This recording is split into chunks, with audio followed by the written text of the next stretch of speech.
Hello, everyone. Welcome to another episode of Talk Thursdays. My name is Pascal Hansen. I'm the CEO, co-founder, and financial strategist at Zeta, a consulting firm servicing North America. What makes us unique is that we partner with the best experts in every field of business to help champion the business growth of our clients, and Talk Thursdays are my conversations with some of them. I hope you enjoy this episode. Hi, Scott. Thanks for joining me today on Talk Thursdays. Thanks, Pascal. Glad to be here, and thanks for the invite. My pleasure. So can you give us an overview of your business and its mission? Absolutely. Great question. So my business, I started about 4 years ago. I decided I wanted to do something different, and I was in corporate life for over 30 years. And I decided, you know what, it was time. I had a great career in corporate, but it was time for something new. Just at that time, I had a summer off, and then just at that time, I kind of found sales acceleration, and you know what, the values and the overall mission of what they do and how they help companies totally aligned with what I wanted to do, and so now I actually help that small and medium-sized business. I work as their fractional VP of Sales, and I help them take that mystery out of sales and help them understand, how to grow revenue and do it efficiently and help build their teams. So nothing happens in a business until somebody sells something, right? Absolutely, yeah. No, So, until you get the client in the door. As I say, I work with a lot of really smart business owners, but they struggle getting a client in the door, and I help them to do that. And I teach their teams to fish. I don't actually do the fishing for them. So, right, because if I did the fishing for them, as soon as I left, I'd be taking my fishing rod, and then they'd be back where they started. right. And then you're paying all that money for nothing, essentially. So what else inspired you to start this venture, and what do you hope to achieve through it? So probably the best thing why I started it, why I do what I do now is, I had an awesome corporate career, and I just wanted to give back, and I wanted to help that small and medium-sized business because the business I was in, I got to grow up through it, and it was amazing because the business started at 4 million, and when I left, it was almost 200 million. And Oh, being a part of that process and understanding what it takes to grow teams, how to grow, everything within a company, and so my main goal is I have a servanthood, serve first attitude and core value in me, and that's where I want to go with the business. so can you describe the core products or services that your business offers? Absolutely. So in sales, of taking that mystery out, is I help build sales process, a sales strategy, a sales playbook. Just like if you join the BC Lions tomorrow, first thing they're going to do is hand you a playbook. And you should have the same thing in sales and for your team. So I help them do that. I'll help pick out the best business practices and systems, i.e., CRMs and other tools they need in their business to help drive the sales process and take that mystery out and make it a successful, repeatable, sustainable business model. And how do these offerings cater to the needs of your target audience? And I think more importantly, what sets them apart from competitors in your industry? Great question. Big thing is, like I said, I roll up my sleeves and I go in and do the work. I'm not a sales consultant. As I will always say, I'm not a sales consultant. I actually come in and actually do the work for you, so you can help understand that process and what's going to make you successful. Like I said, I've been in the corporate life. I understand a business from small to large of what it takes. What does good and great look like? And with the tools that I have, I said when I was in my corporate life, I had great tools. With what I'm doing now and with the being backed by sales acceleration, I have 10 times the tools, and I have the latest, greatest of what's going on. I know what's going on with AI and how it can help the business and how you got to be careful with it. And so the biggest thing is I always teach teams. There's 3 big things the sales teams need to understand, and it's what I teach. How do I resonate? How do I differentiate? And how do I substantiate? That's what's going to make a sales team successful. I like that tagline. So who's your ideal customer and how do you tailor your products or services to meet their specific needs and preferences, their particular industry? So the great question for myself, I came out of the food business. So, everyone would be going, especially if I work with a tech company, they go, well, what do you know about tech? And I go, very little. I don't need to know. What I need to do is help you understand how to be successful, get clients in the door. So my ideal client doesn't matter the vertical. I've helped all kinds of companies, doesn't matter the industry or the vertical. I've helped companies that sell quote widgets, and I've helped companies that sell professional services. Both two different things, but yeah, and two different processes, but literally it's the same plan. So my ideal client is that company who's kind of in that $4 to $40 million range. They are struggling in their sales, or sometimes they have too many sales and they can't keep control of it. And they're actually having lots of sales slip through. You might have a business owner or a CEO who's running the sales team, doesn't want to, doesn't like to, doesn't know how to. Get me out of this seat, please, so I can go be the CEO. All right. So those ideal companies, the ones that are really in pain and don't understand sales, that's what I'm here for.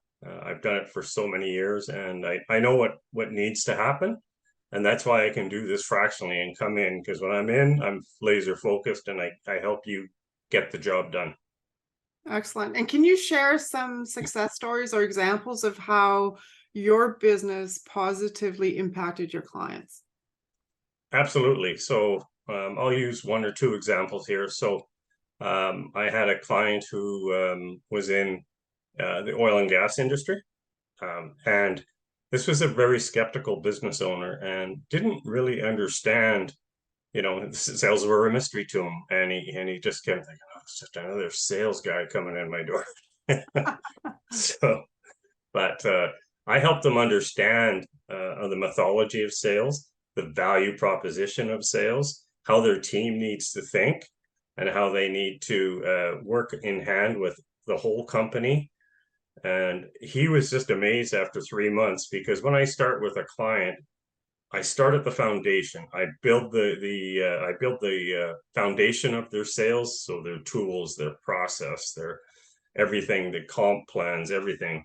You have to build that foundation, and then I could move on to helping them on sales leadership. And with that client, we ended up hiring a new business development manager to help oversee the team. So I actually help in the hiring, interviewing.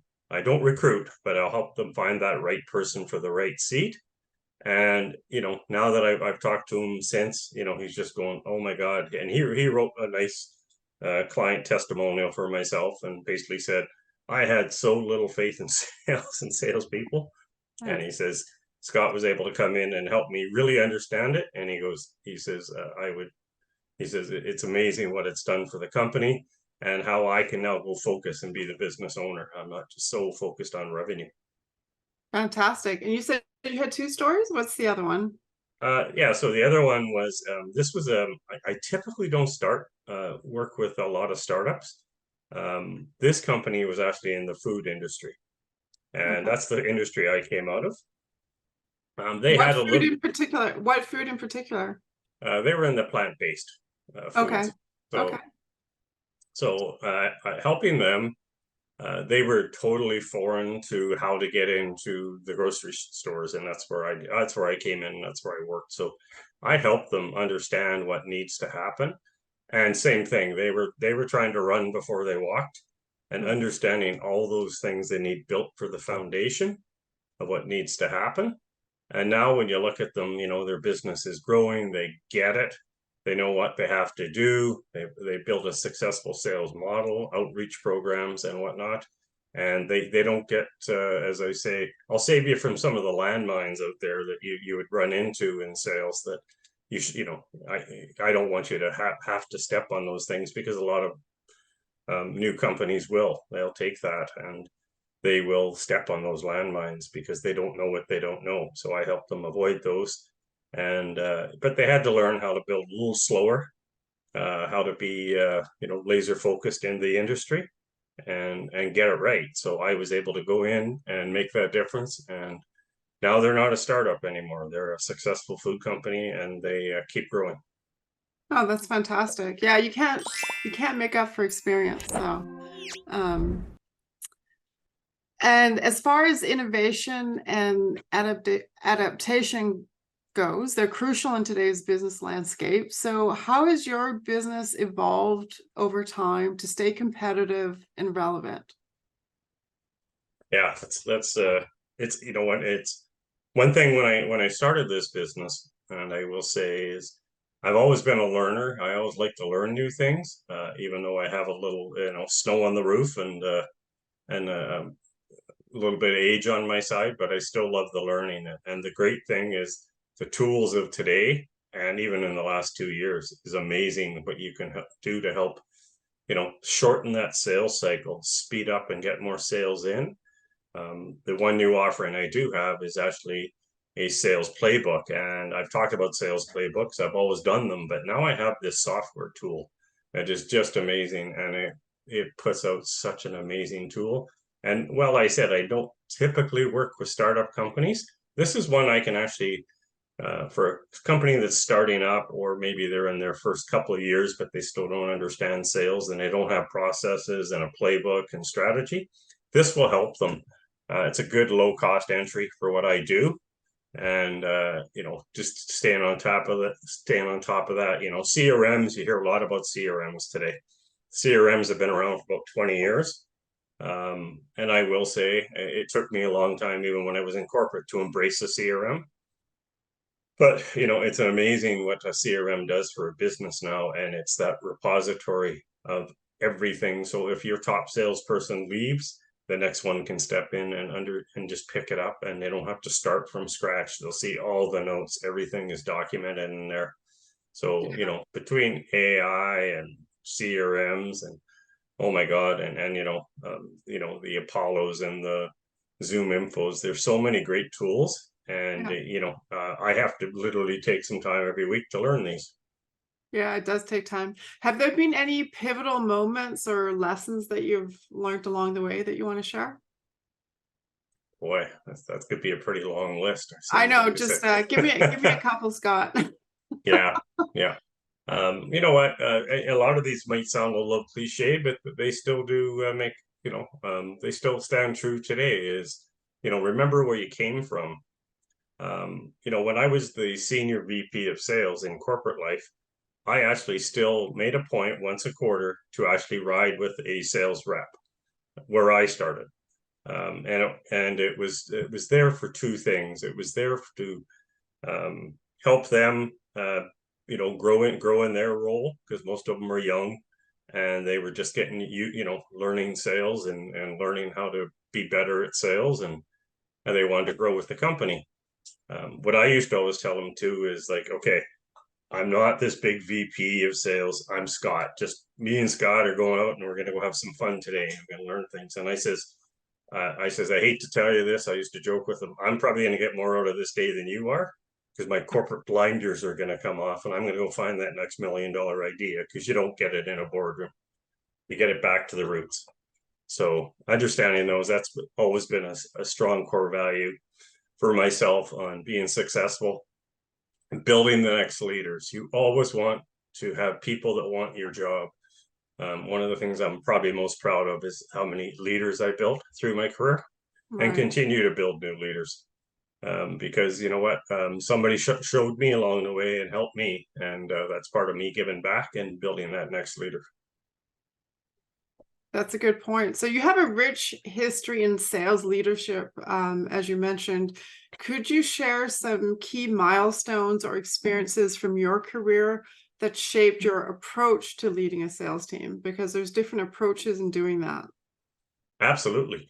I was actually kind of thrust into a leadership role. Just basically, we'd lost our sales manager. I was kind of the top salesperson in the branch I was in. So the my boss at the time said, "Hey, I need you to lead this team. We'll give it a try." And I will caution, I never ever.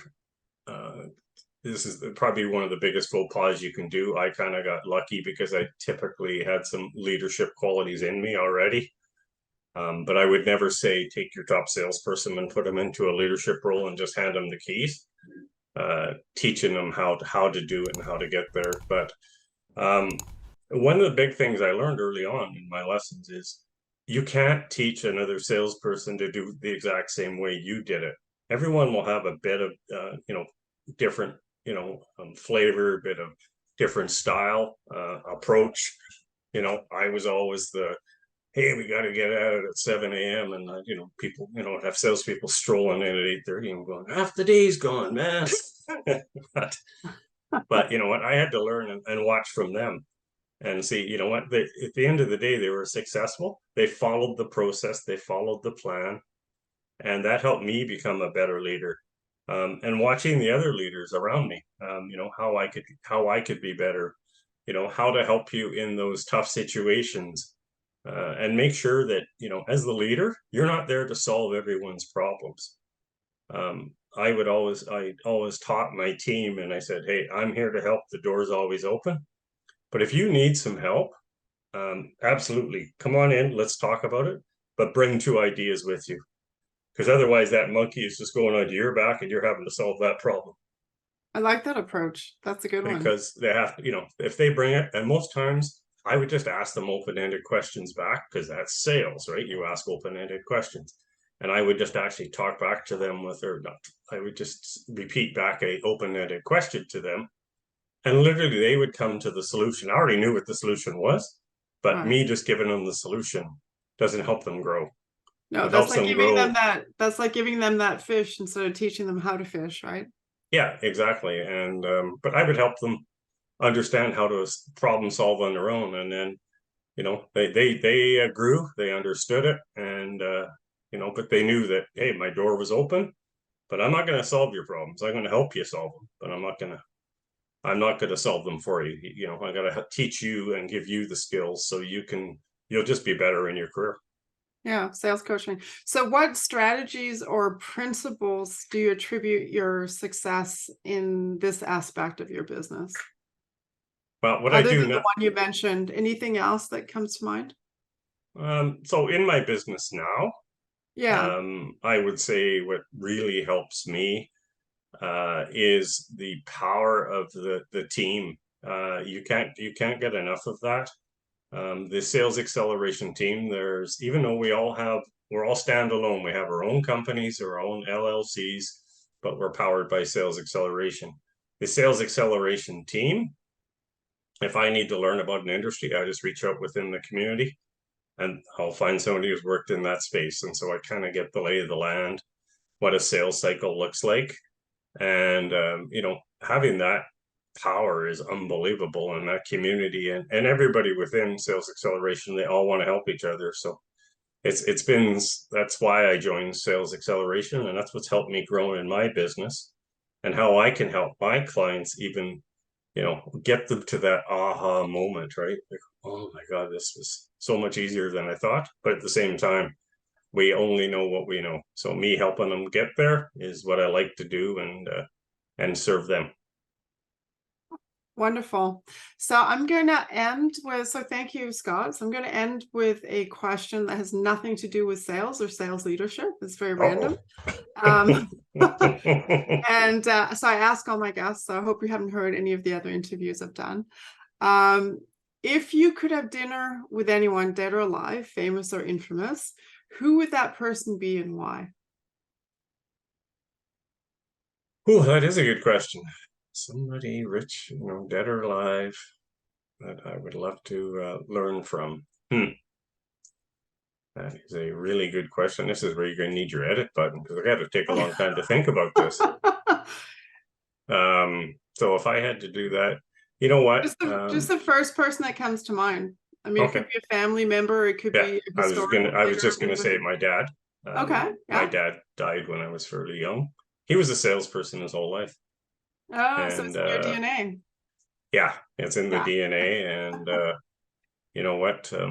I just sort of pick his dream. He used to talk about the Zig Ziglars of the world, who was kind of like the 70s guru salesperson. Right. And those things. But you know what? He was a very smart gentleman. And you know what? Yes, I did. I definitely picked some stuff up from him. I absolutely did. But unfortunately, he left us too soon, so I never really got to pick his brain enough. So if I could spend time with him, just as my, you know, him being my dad, obviously too. Yeah. Well, Yeah, sorry to hear that, but I think that's a yeah, good one, you know? yeah. Yeah. All right. So thank you, Scott. And if anyone listening, thank you for listening. If you subscribe to Elevate, this conversation will be in the Talk Thursdays section of Elevate. And you'd also be able to find us on YouTube and LinkedIn. If you need to get a hold of Scott, the best place to reach you, Scott, is where?